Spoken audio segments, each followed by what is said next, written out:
3 mois après son examen en commission et plus d'1 an après son adoption à l'unanimité par nos collègues de l'Assemblée, il est temps de passer aujourd'hui à cette étape décisive, prélude à une commission mixte paritaire, pas avant l'automne, nous dit-on, elle-même précédée d'une phase de notification à la Commission européenne.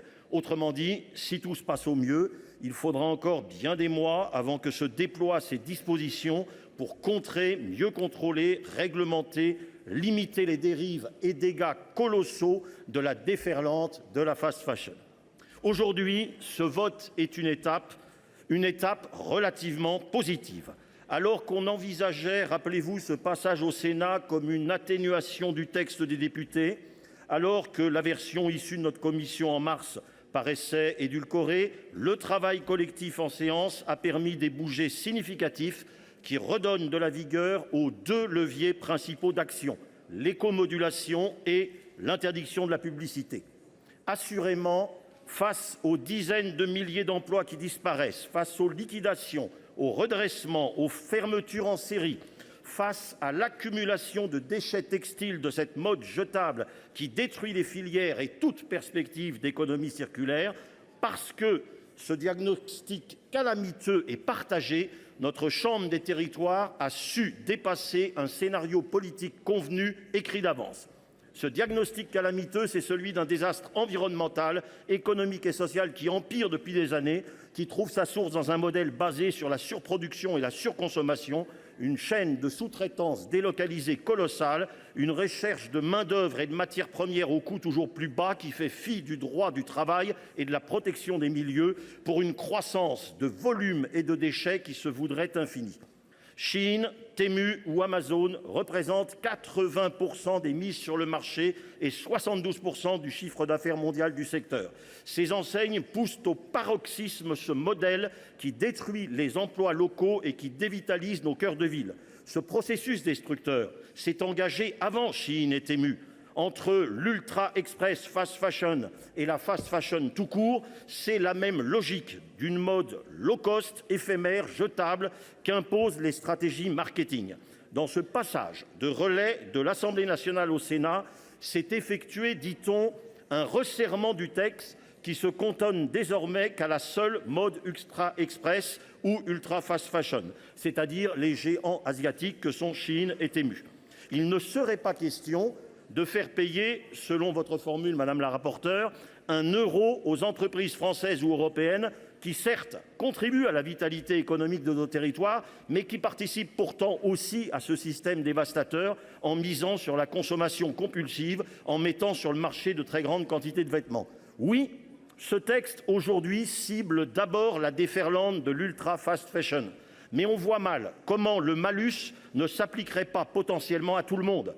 L'écomodulation à l'article 2, la réforme de la REP textile et le conventionnement obligatoire pour ces déchets permettront, s'ils sont appliqués efficacement, de faire reculer la mode jetable des plateformes étrangères, certes, mais aussi des entreprises françaises et européennes. C'est la mode durable qu'il nous faut promouvoir, quelle que soit la nationalité des metteurs en marché. Ceux qui ont des pratiques non durables devront s'acquitter d'un malus. Peut-on encore sauver une filière trop souvent en perte de repères ? Nous n'y parviendrons, j'en suis convaincu, que par un cadre l'incitant à évoluer vers des repères de durabilité, d'économie circulaire vertueuse. Sur l'article 1er, nous regrettons que trop soit renvoyé au décret. On devrait fixer directement dans la loi des indications fortes sur les seuils de référence et critères de la mode éphémère. Poser un plancher serait pertinent pour sécuriser le dispositif. Il est positif d'avoir introduit la comptabilisation pour chaque produit en ramenant l'ensemble au canal de vente principal de sa marque. Il s'agit là de contrer les contournements et détournements par ces acteurs dont on connaît l'agilité et l'inventivité commerciale. Pour l'article 2, si en mars nous pouvions entendre l'explication de madame la rapporteure qu'il était risqué de baser les éco-contributions sur la méthodologie de l'affichage environnemental textile, car elle n'avait pas été approuvée par l'Union européenne. Ce n'est plus le cas depuis la validation du projet de cadre réglementaire relatif à l'affichage volontaire du coût environnemental des vêtements le 15 mai par la Commission européenne. Nous avons donc porté le rétablissement de l'adossement des éco-contributions sur cet affichage, un moyen de rétablir la compétitivité des produits durables et de qualité et de financer la gestion des déchets textiles pour les collectivités. C'est sur une position moyenne que le Sénat s'est entendu de façon pragmatique, puisque la référence au coefficient de durabilité évalué en application de la méthodologie de l'affichage environnemental a été adoptée. Sur l'interdiction de la publicité, bien que nous entendions le risque juridique d'inconstitutionnalité et d'inconventionnalité, l'abandon de cette mesure représentait un recul considérable, alors qu'il nous fallait au contraire peser pour faire en sorte que l'Europe débloque le verrou de la directive e-commerce qui nous empêche d'agir sur les plateformes de vente en ligne soumises le plus souvent aux droits de l'Irlande, pays soi-disant d'origine. Le rétablissement de l'interdiction limitée aux seuls médias classiques et aux marques est donc une première étape. Nous la soutenons, mais il faudra en Européens aller plus loin. La fast fashion envahit nos smartphones. C'est par ces nouvelles formes et ces nouveaux canaux de publicité qu'elle pousse à l'hyperconsommation et à des pratiques commerciales néfastes. Seule une interdiction globale sera efficace et, couplée à la sensibilisation, permettra d'accompagner le changement de comportement des consommateurs. C'est ce signal fort que le Sénat envoie à la Commission européenne. Avec l'adoption de l'amendement de notre collègue Antoinette Guhl, nous pointons au-delà de l'impact environnemental notre volonté de vigilance sur l'impact social et sur les droits humains de la fast fashion et la nécessité de mesures miroirs qui agissent pour changer la donne.